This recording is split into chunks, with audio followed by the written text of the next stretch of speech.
என்ன என்னதான் நடந்துச்சு கோலிக்கு? ஏன் இவ்ளோ பீக் ஃபார்ம் அடிக்கிறாரு? நீங்க என்ன நினைக்கிறீங்க?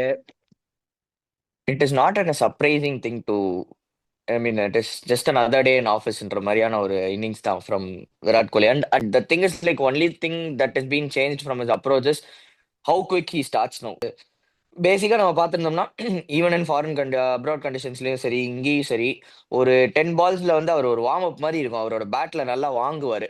அந்த மாதிரி மிடில் ஆஃப் தி பேட்ல வந்து டச் தான் பண்ணுவாரு. Maybe for single or even for dots அந்த மாதிரி தான் அடிப்பாரே தவிர எக்ஸ்ப்ளோசிவா போக மாட்டார். But right no if you see first 20 பால்ஸ்லேயே வந்து is crossing is strike rate of more than 100. நான் இந்த மேட்ச்ல மட்டும் சொல்ல, போன சீரீஸா இருக்கட்டும் and also in last match of ஆஸ்திரேலியாலையும் பார்த்தீங்கன்னா அந்த 74 அடிச்சதுலையும் வந்து ஸ்டார்டிங்ல வந்து he would have been explosive. ஸ்டார்டிங்ல வந்து explosive. That is not an aggressive explosion. அதாவது வந்து குர்டாமினிக்கு சுத்துறது இல்ல, அந்த மாதிரியான எக்ஸ்ப்ளோசிவ் இல்ல. ம். He bats through the ground and he is not leaving is wicket. அதனால வந்து his approach has been new.